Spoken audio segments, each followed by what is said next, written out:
Hello, hi, I'm back again with another video sharing my experience and the moment I was working in Wegmans. And let's proceed. So, previously, I shared about a little more um, encounter with a co worker, employee of Wegmans about Aaron and how I decided to want to take over handling the international aisle from then on, and the reason behind it. But I'm not yet ready to explain the reasons why I wanted to choose to go on working on that aisle. And then I shared my routines, morning routines, waking up in the morning to get ready up and on my way to get down to the Wegmans office at Broadway and to catch up to the shuttle bus, and how I would wind up being the last person arriving. And then the last one was about meeting my bus buddy at the time, and that she was my bus buddy for a week. After for a week, I was already missing my bus buddy when it was the second week of my training, which I'm not going to jump ahead on that of yet. So now I'm going to continue to talk about what was things like with the training. So here it goes. So after the bus ride on our way to Harrison, and the bus driver dropped us off. We get off at the bus and we entered into the store. I followed along with the rest of the new recruiters. There was also another person that was going to received the same training as I for the grocery department. At that time, there were three of us. One was me, Ariana, and the third was someone by the name. At the time, I believe Ariana was part in the grocery section, but her task was or her position was being in charge of the beer department. I believe that that one was that is part of the grocery department. But yes, that was her training. And the third person was receiving the training as her name is Diamond. But I think she only had the training for 2 or 3 days, I guess. So yeah, I think so. There's not much to say about Diamond, except she trained along with me. That's all I can say. So yes, the bus dropped us off at the destination, and I had my breakfast before we were dropped off. And then, mind you, the Wegmans Harrison location, in its difference to the Wegmans Brooklyn, is like one on Brooklyn. I'm going to say maybe is a size of a football field. But as the Harrison is like the size, say, kind of like a soccer field. So basically, that is this difference. The Wegmans in Brooklyn have 12 aisles, as the other one in Harrison that have, I think to remember like 18 or 19 aisles, I believe. Well, but one thing in common is the cafe dining eating area at Wegmans. So that one basically the usual. So as I was saying, Diamond and I, we walked through the grocery department. A really long walkthrough up until we made it down at the back stock. I don't remember to know for sure if Ariana walked along with us. I'm only able to picture remembering myself and Diamond. So anyway, by the time we made it to the back, okay, here's the thing. I'm trying to remember. Did he notice us, or was it Diamond and I were like eyes wandering, looking in search who to approach or if anyone would just notice us and went from there? Or did we all notice each other and went from there? Whichever way, how any of us supposedly approach the team lead, I think he had noticed us when Diamond and I walked in the back room. So yeah, this team leader, which his name, I think his name is Daniel, and I'm gonna stick to that. I believe his name is Daniel. Okay, I'm not gonna pressure my brain to make sure if that is his name. I'm just gonna stick to that. The thing was, we didn't have a hard time finding a team leader, and let me say this team leader didn't have a hard time noticing unfamiliar Wegman employees. Okay, so there. So team leader Daniel and Diamond and I, we introduced each other. That's the part I can remember.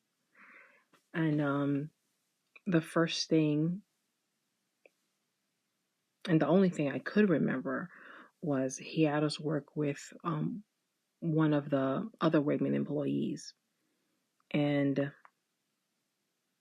I'm thinking she had been working in for Wegmans supermarket possibly since it was started for the opening during the pandemic.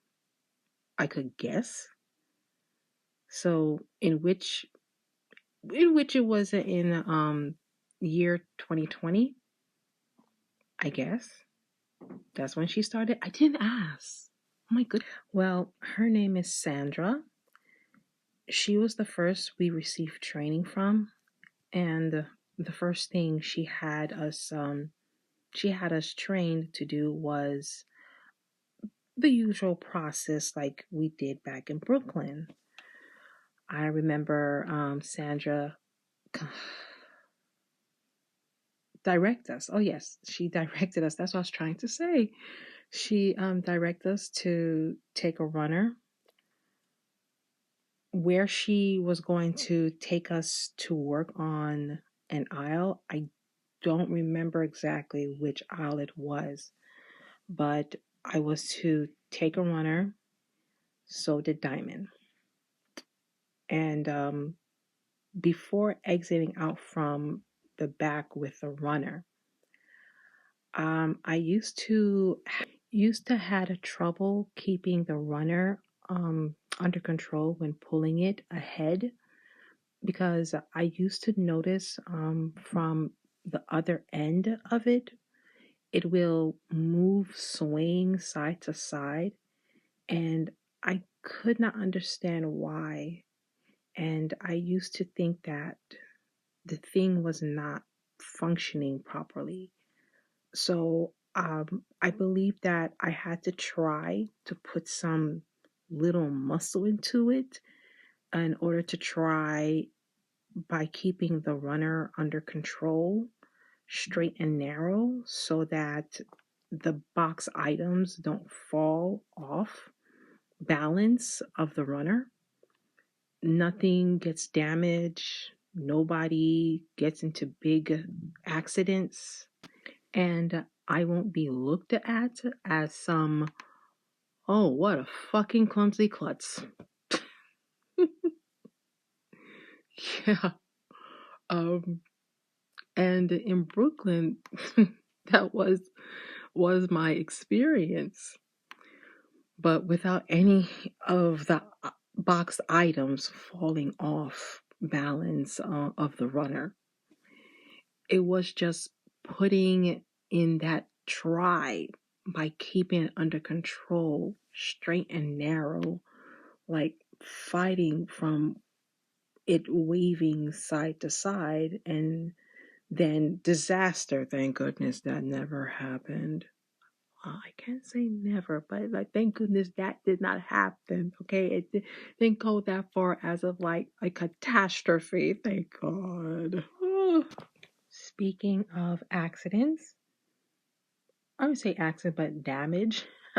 Accidents, yes, damage accidents. Um, I remember just like I just my first two times, um, I was a bit clumsy. So the first time it was when I was doing the count, with Q, Am, and Pre at the time, working on aisle 6. And like I said before, I was counting the barbecue sauces. I don't think it was the dressing. I think it was all the condiments and the barbecue sauces. Q was counting the dressings. That's what she was doing.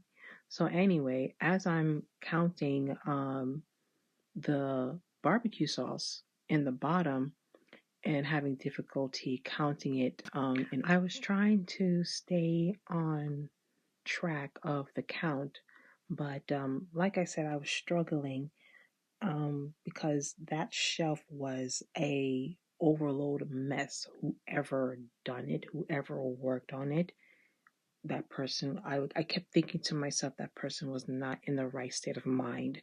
But anyway, I was in the bottom. I was struggling to count, and you know fixing it, and neat and such, until my arm went straight, all the way to the back, and then all of a sudden, like, one of the little sauces got my arm, knocked one bottle down. I think it was at one, maybe it was two. I kept um damaging accidentally, and making, and then that's when, it was a little mess, but not. Oh, I forgot, this was back in Brooklyn, not in Harrison. I'm talking about back in Brooklyn. But yes, it wasn't a big mess, just a little cracks, a little splat. So that was the first time I experienced I caused the damage. Oh, I was so ashamed of myself. And then the second time, and this was on my second week on the job, and I was this was another day, a different day, where back again, something about aisle 6 is not much my luck.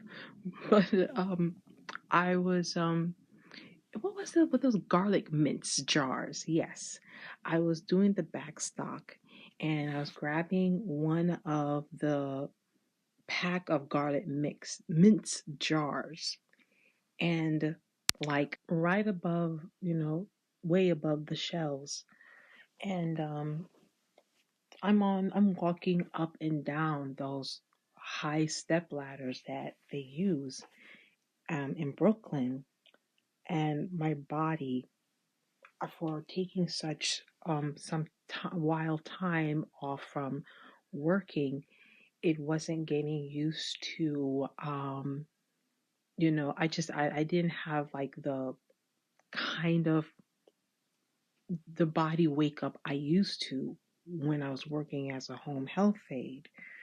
So it was my body. I didn't keep myself physically active for those time off from employment. So yeah, I kind of like a little bit lost my balance, and that one, like a couple of the minced garlic jars slipped off from. No, wait a minute. Actually, it happened like while I was walking down slowly and trying to hold on to my balance, while my legs were like wobbly down the step ladder. I think it was like about like three of those jars that fell down. So not fell down, but slipped out of from its package, and it just ended up becoming a mess. And that it wasn't much of a disaster, but it was a big mess. And I thought that was something. At first, I thought I had to figure out how to handle it. I didn't think ahead that I just have to contact maintenance first. That's what I should have done at first.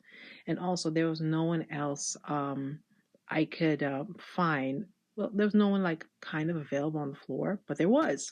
I was kind of worried that if I walked away from an undamaged, wow, what, whoa, that is a, oh, now I don't know. That's a loud meowing. What's going on out there? Why is that cow? I would say cow, but cat.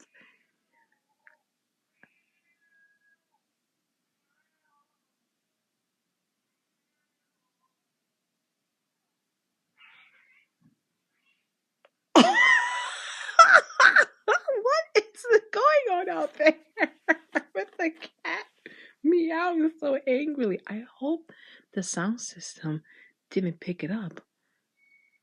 I'm gonna find out after this. I'm gonna stop at the moment. I have been living in this neighborhood for like 30 years, and I haven't heard alley cats at that kind of noise since I think 2012. And that's when the building manager started putting out these light fixtures outside around the building. And I guess to keep those alley cats away from the building, I guess. But anyways, wow. So it seems it did pick up the sound from the speaker, or say microphone, or whatever. Anyways, like I was just trying to say, I was worried if I left, damaged spilled items on the floor unattended without getting in trouble with either a TL or the TL team leader, or anyone from management noticing that someone left the spilled damage unattended. So I tried to follow according what was demonstrated by observing from the computer-based training, and then I tried to go fast and quickly as I can to find someone to help me clean it up. Fortunate enough, Ariana was present, and then there was Am. So the two of them helped me out to clean it. It was a challenge though, um, but we managed. So that was the second time I caused the damage. It wasn't going to be the last though, but it was covered thanks all to the help from Ariana and Am. Um, at that time, I just couldn't stop myself from feeling ashamed that I I wasn't trying my best to be careful. I just couldn't help feeling that way. It was it's sometimes it gets difficult to not feel bad for causing something I could have done, my strength to be careful with. But anyways, returning back about my experience with the runner. So back to Harrison. So yes, well, Daniel was able to see that a little from me, and team leader Daniel, he observed what was I going through, and he told me, which I think he said, there was a way to tell the difference of which side of the runner is the front part and which side is the back part. And he pointed out this square like piece of metal nailed onto one end of the runner is the back part, and the other end of the runner without the metal piece is the front. So that was pretty helpful, um, getting that feedback from Daniel at that time. For me to be able to understand how, at that time, for me to be able to understand how to pull around the runner, and by how to try to keep it under control without it from like waving and swaying out of control. And I think there was also some more other information I could have missed what else he said. I think I didn't process it at the time, but at least throughout my duration, I went through the experience in Wegmans, and what was is which I believe this what Daniel mentioned was that the weight of the runner is when one side is heavy or heavier than the other side, either viewing or just like, I guess, getting the feel of it, horizontal, wisely speaking, is to pull at the most heavier or, yeah, most heavier side of the runner, and not pull at the side that's not quite heavy enough. So for me, I didn't have to go through with the weaving and swaying when pulling the runner. So I'm grateful to have gotten, you know, experience and information from Daniel, team leader, which still I think that's his name.